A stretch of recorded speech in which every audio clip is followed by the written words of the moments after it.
para quem não conhece, o doutor Vinícius, ele é oncologista clínico, ele trabalha aí principalmente nessa parte torácica, né, urológica.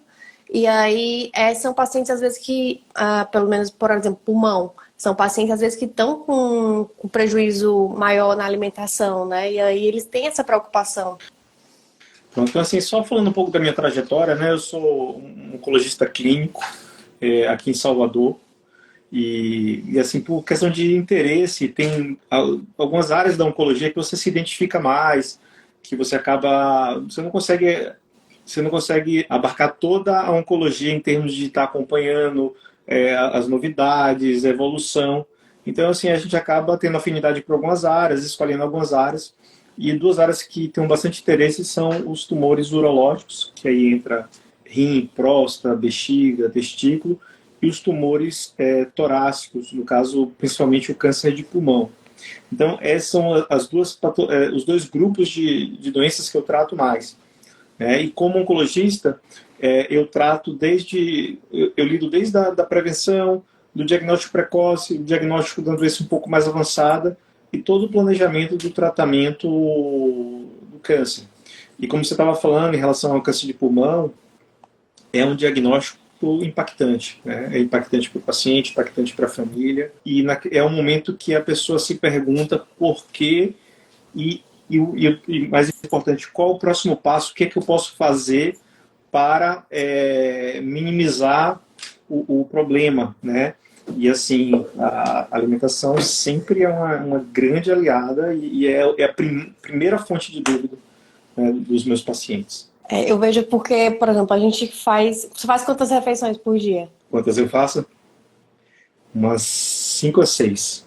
Pronto, eu faço também umas 4 ou 5 refeições por dia. E aí a gente come em vários horários, né? Faz parte da nossa vida mesmo, até desse momento de socializar com as outras pessoas. E isso interfere em todo o bem-estar, toda a qualidade de vida, né? E aí ele se vê várias vezes ao dia lembrando desse problema. Então, às vezes, o paciente tem até outros sintomas, mas a falta de apetite, a ingestão alimentar, ela tá ali em vários momentos. Então, vários momentos ele fica lembrando e isso faz parte de você conseguir viver, né? É aquele ditado, saco vazio não para em pé. Verdade. Então, o paciente ele precisa comer e comer várias vezes ao dia.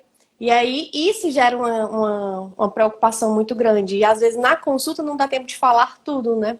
O que ele precisa. Exato. Não, veja, eu trabalho com uma equipe multidisciplinar e a nutrição faz parte obrigatória dessa equipe. Não dá para fazer um planejamento terapêutico no paciente com câncer sem abordar a esfera nutricional, sem abordar a esfera psicológica. Então é fundamental. E assim, uma consulta de 1 hora inicial não dá tempo para a gente explorar todos os itens que a gente precisa explorar. Então, o planejamento de um tratamento oncológico, seja quimioterapia, radioterapia ou uma programação cirúrgica, envolve vários detalhes e, assim, eu preciso que esse paciente esteja junto ali. Geralmente, o paciente passa no mesmo dia com o nutricionista, às vezes também com o psicólogo, porque é muito importante esse planejamento. Muitas vezes o paciente chega ao diagnóstico desnutrido, às vezes ele estava com um quadro consumptivo, perdendo peso, às vezes não sabia exatamente por que estava perdendo peso, e aí você vê diante de um paciente que está com um déficit nutricional, você precisa rapidamente tentar reverter isso e tornar ele apto a fazer o tratamento com o menor efeito colateral possível. E aí, doutor Vinícius, acho que entra um ponto importante, que a gente fala muito assim, quais são os fatores de risco para a doença. E dentre os fatores de risco, 80% aí está relacionado com o estilo de vida, né? Alguns têm a predisposição hereditária, mas a maior parte é estilo de vida. E quando a gente entra dentro do estilo de vida, tem aí a questão de alimentação, dieta, uns 30%, a questão do peso, e aí o paciente fica achando que o que causa o câncer talvez seja a alimentação que ele tinha. E aí começa aquela dúvida de será que eu deveria cortar isso? Será que isso que causa o câncer? Será que o açúcar causa o câncer? E aí começa esse dilema. Coloquem aí nos comentários para ver se vocês têm essa dúvida, esse medo, porque acha que está relacionado de fato com a doença? Algo que eu vejo assim, que acontece na minha prática com frequência é o paciente querer fazer uma mudança radical na vida após o diagnóstico de câncer. Então ele vai no Google, ele descobre lá uma série de informações erradas, a gente tem que ter muito cuidado do que pesquisar. Então, assim, ele olha lá que a célula cancerígena utiliza glicose, então ele quer cortar toda a glicose para ele, mas ele esquece que ele também precisa de nutrientes, as células normais dele também precisam de nutrientes. Então, e muitas vezes ele encontra na internet quem dê respaldo a condutas assim totalmente sem nenhuma evidência científica, que pode inclusive piorar. Eu tive uma paciente que estava fazendo uma dieta extremamente restritiva no momento que ela precisava de uma dieta hipercalórica, uma dieta, né? Então, isso é muito importante ter essa conscientização.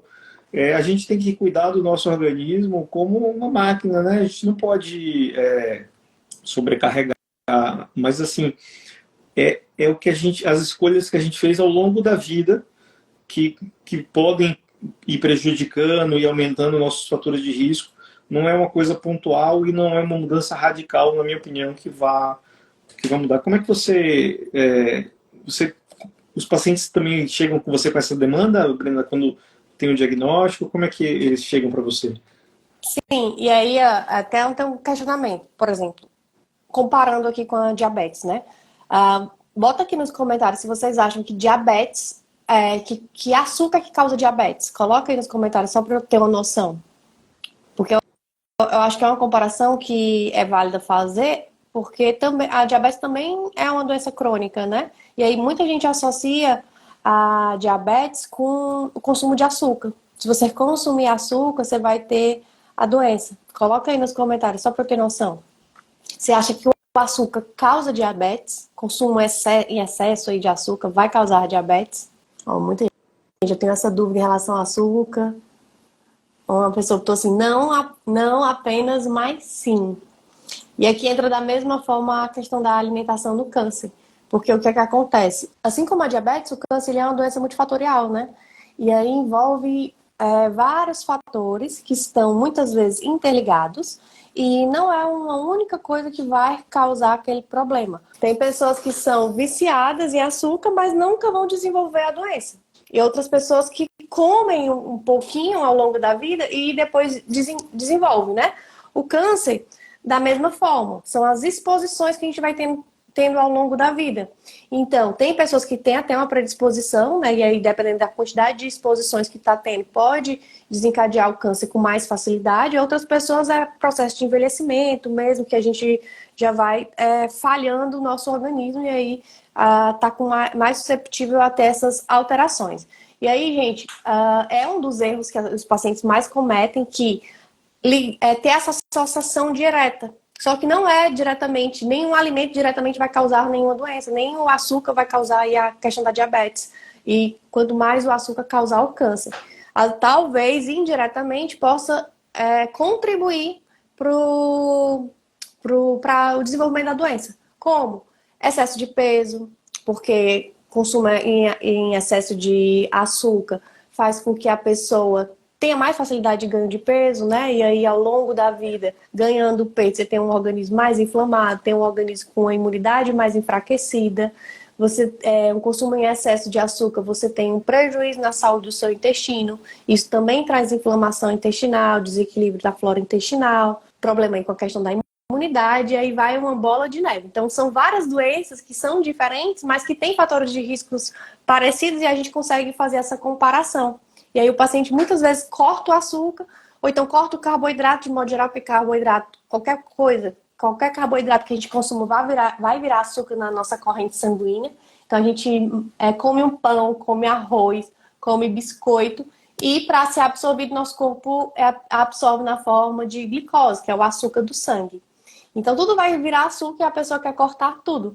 Só que durante o tratamento tem outras coisas, né? Tem outras necessidades.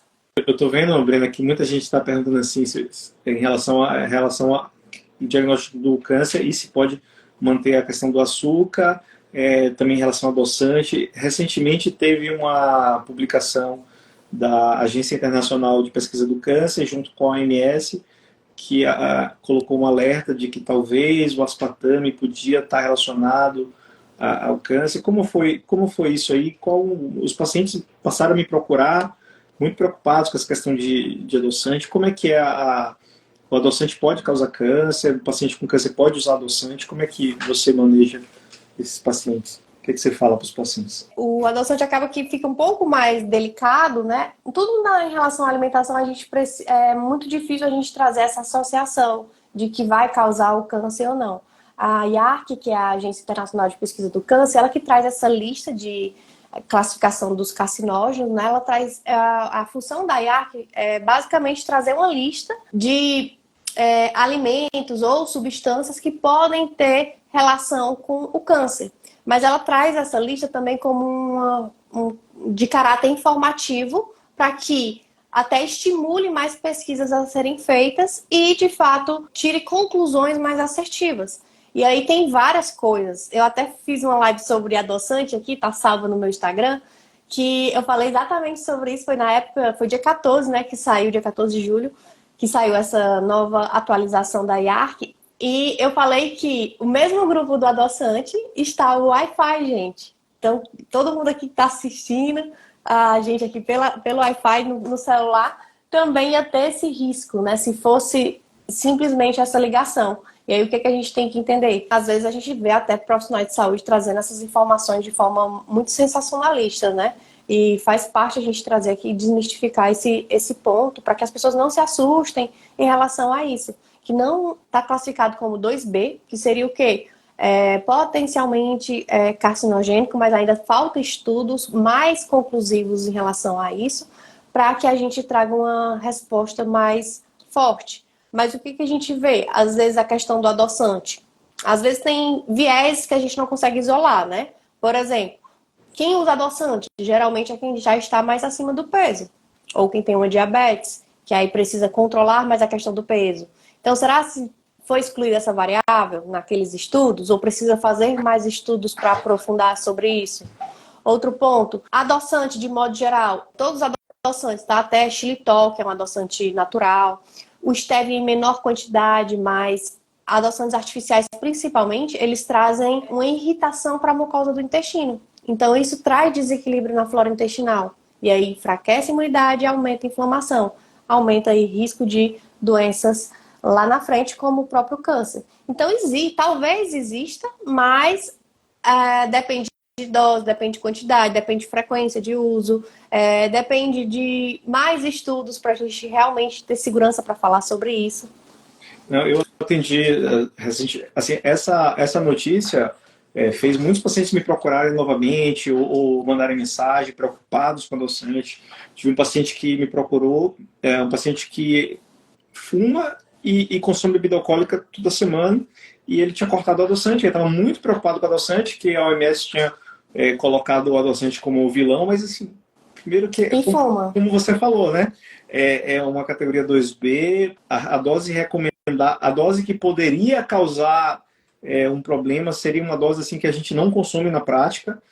Por exemplo, só para ter uma ideia, em termos de latas de refrigerante, seria como se fossem umas 10 latas de refrigerante para ter a quantidade de aspartame, né? E assim, outros fatores a gente às vezes esquece, que são assim claramente associados à carcinogênese. Por exemplo, o álcool, o cigarro. O álcool hoje em dia não existe mais pela OMS uma dose segura.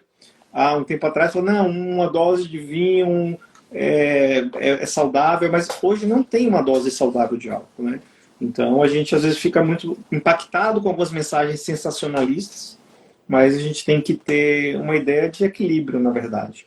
E isso aí que tu falou é interessante, porque, ó, por exemplo, o álcool e o que foi o outro que tu falou? Cigarro. Foi o cigarro. O álcool e o cigarro, eles estão no mesmo grupo de risco de ser cancerígeno, né? Mas os dois também têm níveis diferentes de risco. Por exemplo, o cigarro e o álcool, né? O álcool nenhuma dose é segura, mas o cigarro eu acredito que seja um risco aumentado aí em relação ao álcool, né? Exato. Exato. Assim, ó, o fato é que o que a gente sabe, o câncer está aumentando, né, com o envelhecimento da população, vai ser a principal causa de mortalidade nos próximos anos. A principal causa do número de aumento de casos de câncer é realmente o envelhecimento da população, mas também essa epidemia global de obesidade, né, um grau elevado de sedentarismo. E assim, acho que a gente precisa endereçar todos esses itens aí, porque a gente sabe hoje em dia várias coisas que podem reduzir a chance do paciente ter câncer. Então, atividade física, controle do peso, uma boa dieta pode também fazer efeito. O que é que você recomenda para uma pessoa que não tem câncer, assim, como estilo de vida, de dieta, para poder a pessoa prevenir o câncer, Breno? A gente, por exemplo, a questão do envelhecimento, né? Tem esse processo do envelhecimento, nossas células, elas sofrem exposições ao longo da vida pela questão dos radicais livres, estresse oxidativo, que vai estragando um pouquinho as células do nosso corpo. Isso faz parte do envelhecimento. E aí tem muitas essas coisas de anti-envelhecimento, que é antioxidante, vitaminas, né?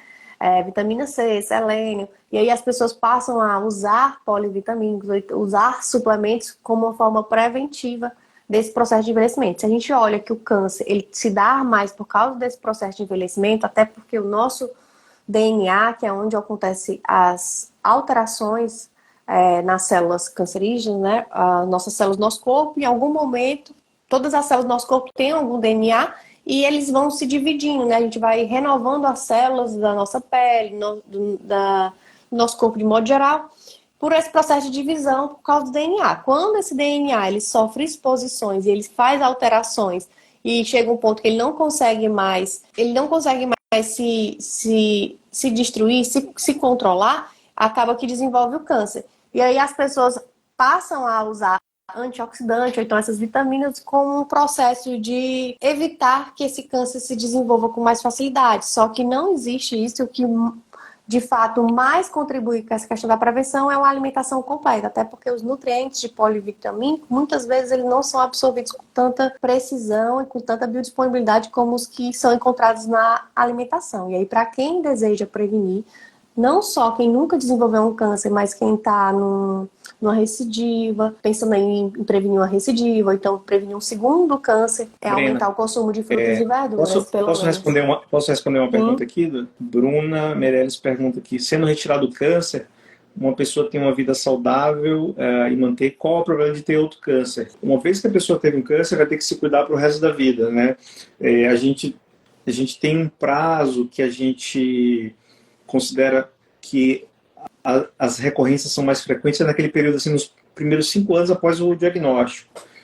Passou desse período, a chance da doença voltar é muito pequena. E agora, a probabilidade de ter um outro tipo de câncer vai depender muito do que causou primeiro. Se foi hereditário, se foi esporádico, se teve relação com alguma exposição por exemplo, cigarro, álcool. Então, é muito difícil de ter essa ideia. Mas, na verdade, qualquer pessoa pode ter o câncer, por mais que faça tudo certo. Às vezes o paciente chega revoltado e fala, eu fiz tudo certo a vida inteira e tive câncer. É questão de uma probabilidade. O que a gente pode fazer é tentar reduzir o máximo a probabilidade. Mas o raio sempre pode cair na cabeça. E o que a gente pode fazer é minimizar a chance. Né? Mas eu tô vendo que tá aumentando, né? Eu já peguei pessoas com segundo câncer, com terceiro câncer. E cânceres diferentes, né? Por que isso está acontecendo? São diversos motivos, mas um paciente que tem uma questão hereditária, por exemplo, a gente consegue hoje fazer uma pesquisa no sangue e fazer um sequenciamento em vários genes que estão relacionados a câncer. A gente tem, na verdade, 2 grupos de genes, um grupo que suprime tumores, que são chamados genes supressores tumorais, e tem outros genes que a gente chama de proto-oncogenes, que eles são, digamos assim, quando eles sofrem mutações, a célula fica se replicando. Então, são grupos de genes que, em alguns pacientes, podem estar alterados. Exemplo, existe um gene chamado BRCA, que tem o BRCA1 e o BRCA2, que ele é muito comum em causar câncer de mama hereditário, câncer de ovário, pâncreas e próstata. Quem tem essa mutação tem um defeito no reparo do DNA. Então, digamos, uma exposição a álcool, a cigarro, a luz ultravioleta, alguma coisa que aconteceu uma pessoa normal consegue ter o reparo daquela célula, mas, por exemplo, uma pessoa com essa mutação hereditária, ela vai ter uma dificuldade maior de fazer esse reparo, e aí pode ter uma proliferação, um crescimento acelerado, e isso tornar o câncer. Essa pessoa pode ter um câncer, você trata, ela pode eventualmente ter um outro tipo de câncer depois. Isso acontece, acontece. E mesmo que o paciente não tenha nenhuma questão hereditária, às vezes aquela exposição a um fator de risco, ele predispõe a mais de um tipo de câncer. Por exemplo, é muito comum que um paciente com câncer de cabeça e pescoço, por exemplo, câncer de boca, câncer de laringe, pela exposição, geralmente ao cigarro, às vezes álcool, o paciente também tem uma predisposição a câncer de pulmão. Então, quando eu acompanho esse paciente, eu já estou sempre de olho também ali no pulmão, porque existe uma chance no acompanhamento de aparecer alguma coisa no pulmão, né? Às vezes pode acontecer outra coisa sem relação, mas não é o habitual.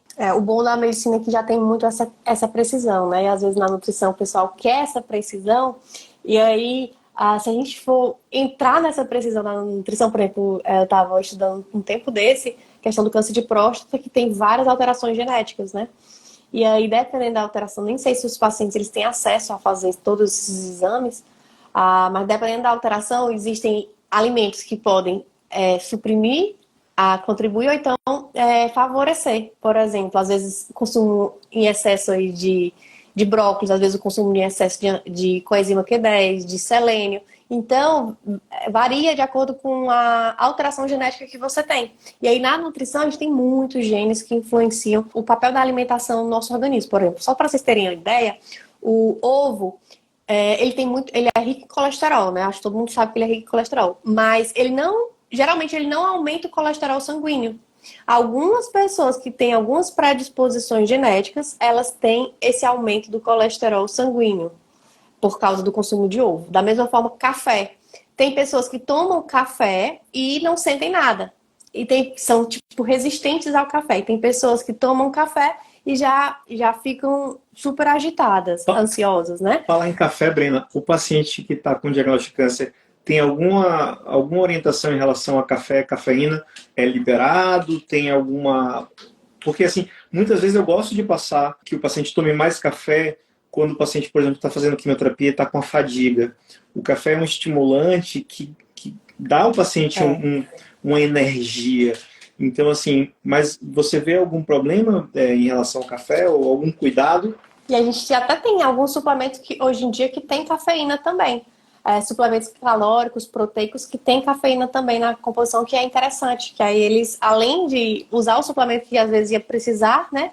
Ainda é um suplemento que tem o saborzinho de café e a cafeína lá no local. Gosto também. Não tiro o hábito, porque o brasileiro tem esse hábito de tomar o café, né? Mas uma coisa que é melhor do que o café é pó de guaraná. E às vezes até você botar um pouquinho de pó de guaraná, uma colherzinha bem pequenininha, que é aquela colherzinha de café. No café, você também aumenta o efeito do café, deixa ele mais prolongado. Porque o que acontece? O café ele tem um efeito, dá um pico em até 2 horas, mais ou menos. E depois ele tem um efeito rebote, que o pessoal chama, né? Que aí a pessoa já sente aquela fadiga, aquele cansaço. Por isso que tem pessoas que são viciadas e ficam naquele loop infinito tomando café o dia todo. O pó de guaraná, ele tem cafeína e ele dura 6 horas no organismo. Então, só em você também colocar um pouquinho de pó de guaraná dentro do café, você já prolonga mais isso aí, você evita esse decréscimo aí. Serve para todo mundo, não só para paciente oncológico. E é muito válido. O problema do café, muitas vezes, se você consome em excesso, dependendo se você tiver com algum sintoma, e a temperatura, né? A temperatura muito, muito, muito quente. A própria da IARC, ela traz essa definição. Tem risco de desenvolver câncer? Tem, mas aí você tem que ir lá olhar qual é o estudo para entender. E aí é o quê? É risco relacionado a câncer de garganta, de estômago. Por quê? Porque é a mucosa da nossa boca, né? Da nossa garganta, que são regiões mais sensíveis. E aí temperaturas muito quentes, você irrita essa mucosa. O tempo, imagina a sua vida inteira você bebendo café ali pelando, uma hora você vai irritar, vai gerar feridinhas e depois pode desencadear um câncer com mais facilidade. Seria isso. E um outro ponto que às vezes tem essas polêmicas também, que eu até tenho uma reportagem bem antiga, que é da Starbucks, que fala sobre isso, que é a questão do plástico. Então, às vezes, até nas clínicas que o paciente vai fazer o exame, ou então vai fazer o tratamento, tem um cafezinho lá, mas tem é servido nos copinhos de plástico. E quando eu trabalhava numa clínica de oncologia, a primeira coisa que eu falei, vamos ter que tirar isso aqui. Porque como é que a gente é uma clínica de oncologia e a gente está botando aqui um café quente com plástico, né? Que tem BPA, que aí tem um risquinho maior. Então, aquele plástico que é específico para café, que não esquenta, aquele pode? qual? É tipo um plástico, mas ele não esquenta. É um específico para bebida quente. Eu não sei exatamente o Eu nome. acho que tem que ser livre de BPA, né? Porque Livre de falam BPA. que até o isopor, porque às vezes tem um copinho que é de isopor, Isso, tipo isopor. Tipo isopor. ele pode soltar também. Até É. aquelas cápsulas de cafeteira normal. Mas lógico que eu tô falando assim, tô me expondo a BPA. Sim, mas aí a gente está vendo aí a exposição ao longo da vida. Não é que você vai tomar uma vez, uma ou outra que você vai desenvolver. Não é porque uma vez ou outra você esquentou ali um depósito no micro-ondas. Não, são os riscos que vão aumentando, dependendo aí da exposição, da quantidade que você vai se expondo. Imagina aí 5, 10 anos de exposição. Os pacientes que estão começando o tratamento de quimioterapia, sempre eles perguntam se tem alguma dieta ali para aquele dia que vai fazer quimioterapia, e naquela primeira semana que é mais difícil. Tem alguma coisa que ajuda a controlar o enjoo, alguma coisa da dieta? Porque eu vejo alguns pacientes meus que durante a semana, quando está seguindo a dieta tudo direitinho, às vezes final de semana que dá aquela escapulida e aí piora tudo, aí chega na segunda-feira com náusea, vomitou, e geralmente foi alguma coisa que não deu, que saiu da rotina ali no final de semana. Como é que você orienta os pacientes em relação à dieta enquanto tem tratamento com quimioterapia? Eu falo muito, até voltando para aquela questão que eu estava falando do câncer de próstata, né, que tem várias alterações, e aí na nutrição a gente trabalha muito com padrão alimentar. Por quê? Porque é esse padrão alimentar mais anti-inflamatório, que é a dieta do Mediterrâneo, que a gente chama, que ele é um padrão aí que é mais protetor e que vai contribuir mais com o seu tratamento. Então, se você desenvolver esse padrão, você já consegue estar na frente aí de uma alimentação mais adequada durante o tratamento. Porque o que acontece? O paciente ele já é um paciente mais inflamado, né, pelo próprio processo da doença. Os tratamentos eles também irritam mais o organismo. E aí você tem que botar uma alimentação que ela, pelo menos, seja um pouco mais leve. Porque se você bota uma alimentação que é mais inflamatória, que é mais irritativa, e você já está com o corpo ali estressado pelo processo do tratamento, você vai reagir com mais efeitos colaterais, com intensidade de sintomas maiores e com a queda da imunidade, né? Que a imunidade ela cai muito nesse corpo mais inflamado. Esse é o primeiro ponto. Lá no PASE, que é o meu programa online, né? Eu falo, a gente tem um passo a passo para cada etapa de tratamento. E na quimioterapia, a gente tem um preparo antes de cada ciclo.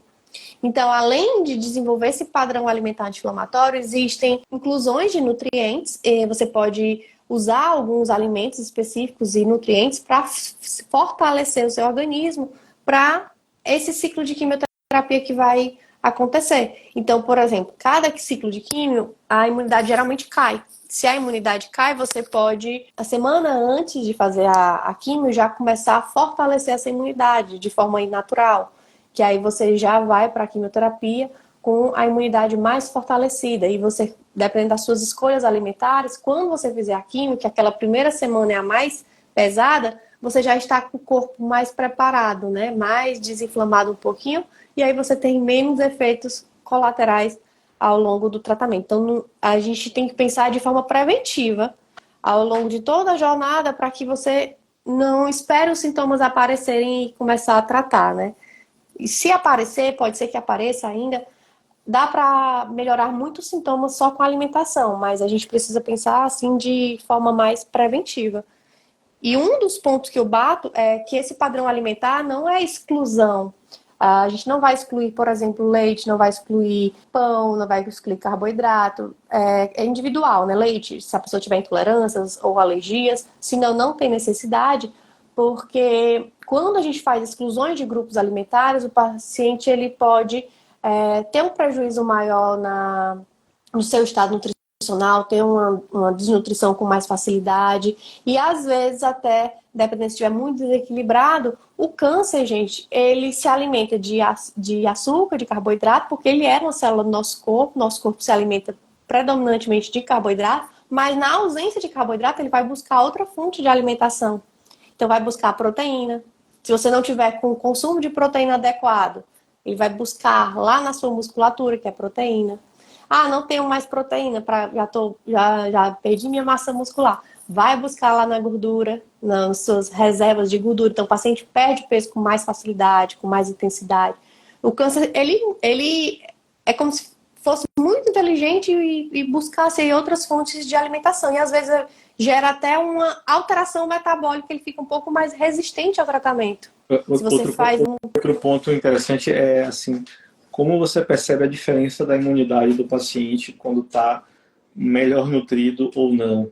Uma dieta com a proteína no nível que precisa, uma dieta equilibrada, você vê a resposta à quimioterapia, o hemograma pós-quimioterapia, o tempo de recuperação é muito mais rápido, né? Então isso é uma coisa que é importante. Às vezes a gente não tem, no dia a dia, na correria, a gente não tem tempo de estar de olho em cada paciente, se está seguindo exatamente todos os detalhes. Mas aquele paciente que você sabe que está ali mais aderido ao programa de nutrição, ele vai muito melhor para o tratamento. Os efeitos colaterais são muito mais brandos. Isso eu acho importante. Como é que a dieta consegue mexer na imunidade do paciente? Por essa questão, principalmente a proteína, né? A imunidade, acho que você fala com mais propriedade do que eu, mas a gente, quando fala de imunidade na oncologia, a gente está falando mais daquela imunidade dos neutrófilos, que protege contra bactérias, contra infecções fúngicas, que é um grande risco para o paciente quando ele está com esse prejuízo, né? Então, a gente faz isso para que ele não reduza o risco de infecções fúngicas, reduza o risco de infecções bacterianas, porque se pegar uma infecção, vai atrasar o tratamento. E aí a gente olha lá no leucograma, que são as células de defesa, as células do sangue, a gente olha os neutrófilos ou segmentados, como é que eles estão, para a gente manter essa imunidade mais legal. Células do sangue, geralmente, elas são células do nosso corpo que elas se renovam em alguns momentos. E o que faz nossas células geralmente se renovarem é uma boa ingestão alimentar e as células aí do nosso sangue, a maioria, células de defesa, a maioria são proteínas. Então, se você tem uma boa ingestão de proteínas, você vai contribuir para que essa recuperação seja mais rápida. Fora isso, questão de proteína, também tem a questão da musculatura, porque a musculatura, quanto mais massa muscular, mais tolerância o paciente tem à toxicidade do tratamento, ele tolera mais e aí essa imunidade cai menos. Da mesma forma, a gente tem a imunidade que é estimulada para que o organismo fique mais eficiente, mais inteligente e consiga se proteger. Que aí essa imunidade a gente fortalece muito com a saúde do intestino. O paciente tem muito esse desequilíbrio de intestino preso, intestino solto, mas a gente consegue ajeitar, equilibrar essa saúde do intestino para que ele, mesmo com a imunidade mais baixinha, ele reduz o risco de infecções. E aí consegue fazer o tratamento mais com o tempo. Uma das coisas mais difíceis de um dos problemas que eu tenho assim com mais frequência no consultório é realmente manter uma regularidade do intestino do paciente, porque o tratamento oncológico até avançou, hoje a gente tem alternativas de não quimioterapia, de tratamento de comprimido, mas são tratamentos que muitas vezes causam diarreia, né? Ou pelo menos aumento do hábito intestinal.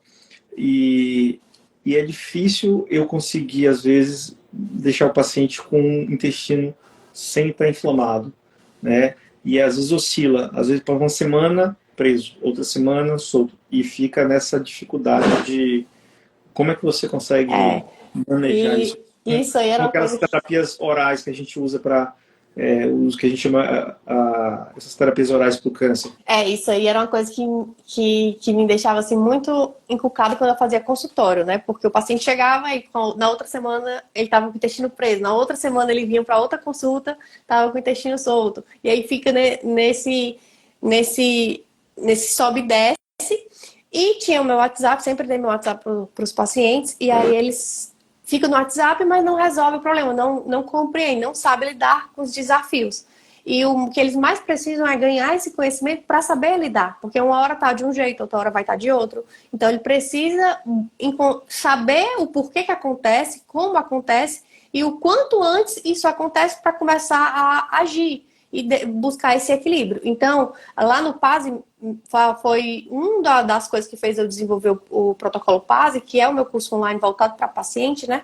E lá no PASE a gente tem módulos de controle de sintoma. E nesses módulos tem plano de controle de sintoma, que são os PCS. E aí eles aprendem como controlar a quantidade, quais são as estratégias para colocar, como identifica cada sintoma. Então, como é que eu identifico que está começando a ter uma mucosite no meu intestino? Como é que eu identifico que estou começando a ter uma diarreia?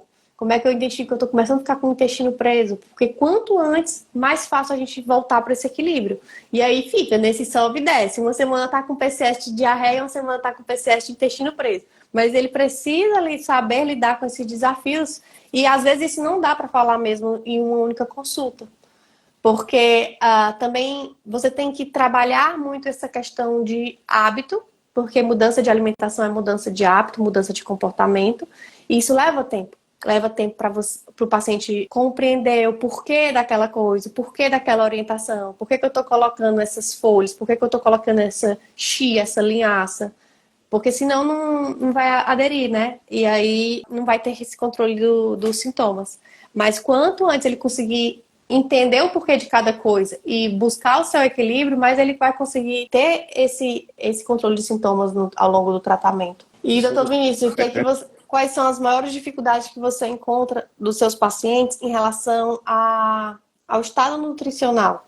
Que você vê assim, com mais frequência no teu consultório? Você vê mais os pacientes com dificuldade de perda de peso, Então, de ganho? como eu te falei, eu tenho dois grupos de pacientes que eu trato. Eu trato pacientes com câncer urológico, que o carro-chefe é próstata, que geralmente o problema do paciente é um excesso nutricional, digamos assim. É um paciente que eu preciso... ele tem um problema, geralmente ele tem problema metabólico. É um paciente que muitas vezes vou precisar fazer um bloqueio dos hormônios, que o câncer de próstata, na maioria das vezes, a testosterona é algo que faz crescer o câncer. Então, às vezes, você bloqueia esse hormônio, e esse bloqueio hormonal, você descompensa metabolicamente o paciente. O paciente tem uma tendência a aumentar a glicemia, ganhar peso, reduzir o metabolismo. E muitas vezes o paciente já tem um sobrepeso, obesidade, e você piora isso mais ainda.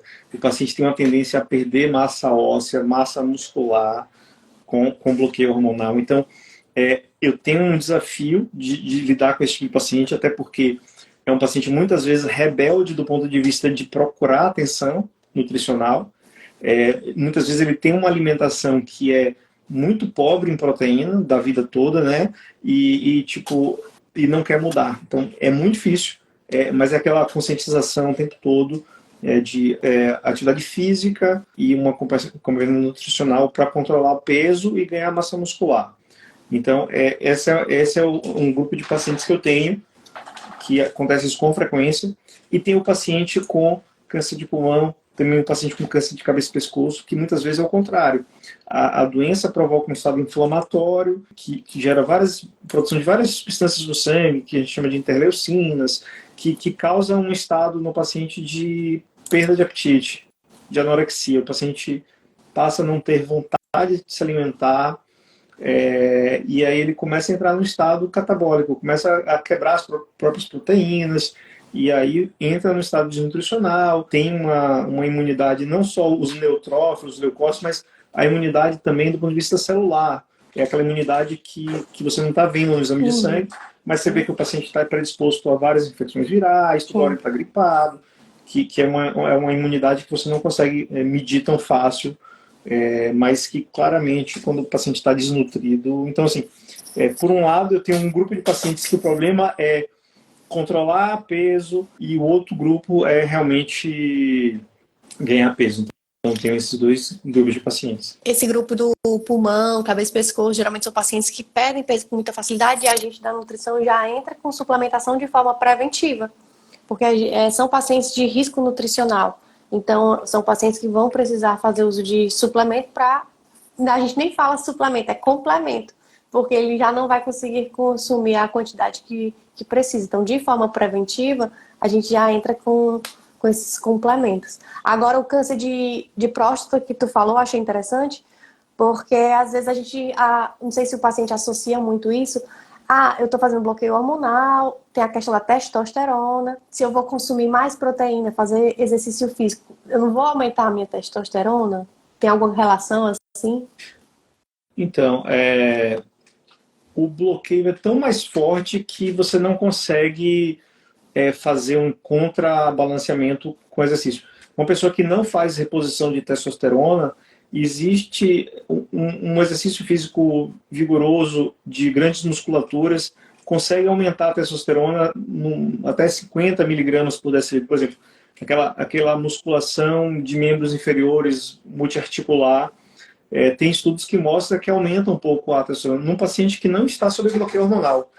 O bloqueio hormonal ele é muito mais forte, de tal forma que o exercício não consegue aumentar o valor da testosterona, mas ele consegue retardar alguns efeitos do bloqueio hormonal, como a perda óssea, a perda de massa muscular. Então ele não vai mexer na testosterona, que seria ruim para o câncer, mas ele consegue frear, digamos assim, uma piora desses parâmetros. Até porque, por exemplo, se só a gente trabalhar essa questão da musculatura, né, uma boa ingestão de proteína, que às vezes é um homem mais idoso, né, que às vezes não tem um hábito de ter um consumo tão alto de proteína, você, trabalhando essa musculatura, você contribui com a saúde óssea. Então, às vezes, nem depende da idade também, né, nem vai precisar fazer uso de cálcio. Não sei se você coloca cálcio para todos, mas às vezes só em trabalhar essa musculatura você já bota cálcio para dentro desse osso.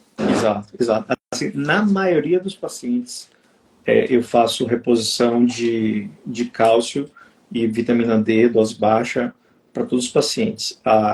Quando você faz o bloqueio hormonal, há uma aceleração da perda óssea muito grande. Mesmo quando o paciente... Geralmente, o que eu faço? Eu faço o bloqueio hormonal e programo um mapeamento de densitometria óssea. O paciente que tem uma massa óssea normal, né, muitos homens têm massa óssea normal, principalmente aqueles que fizeram muito exercício físico ao longo da vida. Então, o paciente que tem massa óssea normal, eu suplemento cálcio e vitamina D e tá bom. O paciente que já tem um grau de osteopenia ou osteoporose, além da reposição de cálcio e vitamina D, eu ainda coloco um medicamento que aumenta a entrada de cálcio no osso, que são os bisfosfonatos, que aí pode ser alendronato, ibandronato, risendronato. Eu gosto muito de usar o ibandronato, que é uma vez por mês. Ele pega o cálcio que está no sangue e coloca no osso, né? Então, você usando essa medicação, você consegue reverter uma osteopenia para um osso normal, ou uma osteoporose para uma osteopenia. E a gente sabe que a queda é uma causa importante de morte em idosos, porque o paciente cai, fratura o fêmur, fica camado, pega uma infecção e acaba tendo complicações. Então, faz parte do cuidado global do paciente você cuidar da saúde óssea do paciente. Sim. Até por esse processo mesmo do envelhecimento, né? E o bloqueio hormonal já aumenta mais isso, né? E tem um ponto até importante, que é essa questão do câncer de próstata, né? Em relação à alimentação, a gente também fala desse padrão alimentar anti-inflamatório. E aí, de nutrientes associados ao câncer, a gente tem estudos que falam só de excesso de laticínios. Então, seria acima de 3 porções. E essa associação é maior porque os laticínios são, às vezes, ricos em gordura, né? Por exemplo, leite integral, manteiga. A associação é maior por causa da gordura saturada, que seria o excesso. Mas os laticínios é benéfico para paciente em câncer de próstata por causa de que são alimentos ricos em cálcio, né? E aí tem essa questão do bloqueio, e é importante ter uma boa ingestão de alimentos ricos em cálcio. Então não precisa ter medo de consumir leite também, quem tiver câncer de próstata, que às vezes tem esse medo, né? Quando o paciente não tem vesícula, como é que fica?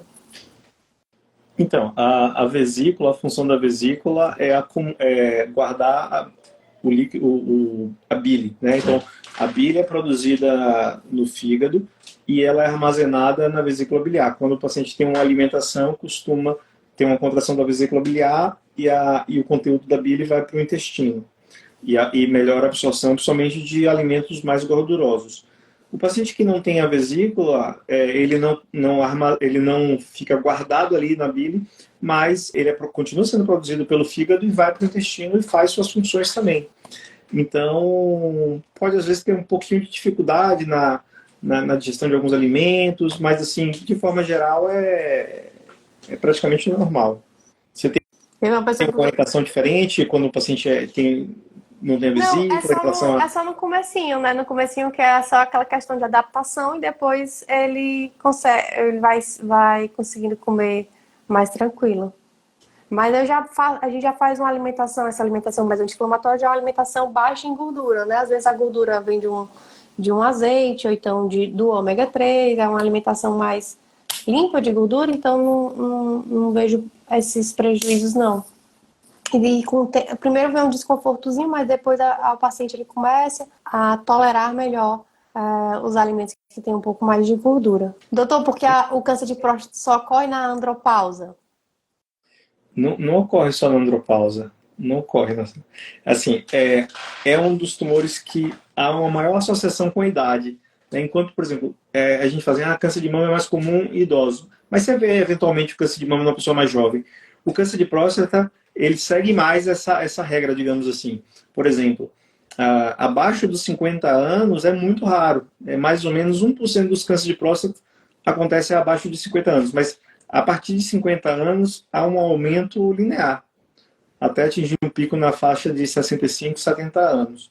Mas, assim, eu tenho pacientes de 45, 50 anos com câncer de próstata, mas realmente é uma doença do envelhecimento. Ao longo dos anos, vai sofrendo mutações ali na próstata e acaba desenvolvendo um câncer.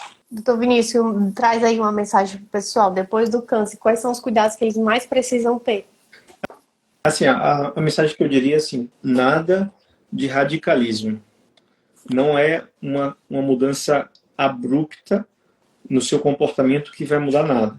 Tenha calma e faça pequenas mudanças, porque é por aí, é a constância. Não adianta você cortar totalmente o carboidrato ou o açúcar, porque não vai ser isso que vai melhorar. E é importante esse cuidado multidisciplinar. Não é só o médico, é todo mundo, toda a equipe, né? Então precisa do médico, precisa do nutricionista, do psicólogo para poder ver o paciente de uma forma integral, né? Muitas vezes a gente está preocupado ali só com aquela doença ali, aquela área, e não pode deixar de perder o paciente como um todo. Mas, um questionamento. Quando o paciente chega no teu consultório e fala assim, doutor, pode comer de tudo? Tu fala o quê? Isso eu pergunto sempre. E a tua resposta qual é? Diz exatamente a resposta que tu dá lá para os pacientes. Exatamente. Acho que até perguntaram isso hoje, né? Aí eu falei, o que é tudo? Não, meu esquinho, posso? Foi assim hoje. O paciente perguntou exatamente isso. Eu falei, mas o que é tudo? Eu pergunto o que é tudo porque o tudo depende muito de paciente para paciente. O que eu falo tudo é tudo com moderação. Né? Por exemplo, pouca gordura, nada de embutido, enlatado. Por exemplo, o paciente queria tomar uísque e comer salame, né? Então eu falei, não, isso aí está cortado totalmente da sua vida, entendeu? Então isso não é tudo, entendeu? Agora, a alimentação, não tem muitas restrições alimentares. Geralmente o paciente vai dizer, pode isso, eu vou deixando, pode. É difícil eu tirar alguma coisa do cardápio do paciente. Às vezes a gente trabalha com sugestões alimentares, né? Lá na plataforma e tem lá os cardápios no padrão anti-inflamatório. E aí as pessoas seguem lá direitinho e aí às vezes no final de semana quer dar aquelas escapadas, né? E aí teve um paciente que entrou no meu WhatsApp e falou assim, nossa, eu comi uma feijoada no final de semana e agora eu estou com muita diarreia. Eu vou pegar o PCS de diarreia. E aí não é que seja proibido consumir a feijoada, mas depende do momento que você tá, né? Por exemplo, tá no meio da quimioterapia. Você vai exagerar, comer uma feijoada, então comer uma coisa que vai irritar. você vai ter aumento de sintomas. Às vezes você nem tinha sintomas e apareceu. E aí ele falou assim, vou voltar pra linha que não deu certo, não. Não, isso é clássico. A feijoada do final de semana é clássico, é clássico. E às vezes o paciente fica com vergonha de te dizer que pisou na bola e você fica quebrando a cabeça para entender por que ele teve diarreia, ele estava indo sempre tão bem, e aí de repente, e aí ele depois vai lá e te conta. E precisa falar, né? Porque senão você vai diminuir a dose da medicação, achando que é a medicação, e na realidade era alguma coisa do alimento. Outra coisa que eu vejo muito, às vezes uma pessoa chegou para mim e falou assim, Brena, eu posso beber uma cerveja? Já tô no bloqueio hormonal, já terminei o tratamento de câncer de mama, posso voltar a tomar minha cerveja? Aí eu, olha, não existe nenhuma dose recomendada, não sei o que, você já teve um câncer. Mas eu posso, nem que seja só uma. Aí eu, olha, não posso, não existe. Aí ela, mas me diga, só uma. Aí eu não posso dizer, né? Eu não vou ser hipócrita, eu deixo. Eu não vou ser hipócrita, eu deixo. Claro, eu pergunto se é um paciente que eu vejo que é um paciente que tem problema com álcool, eu vou cortar, eu vou tentar, mas não sendo hipócrita, eu não...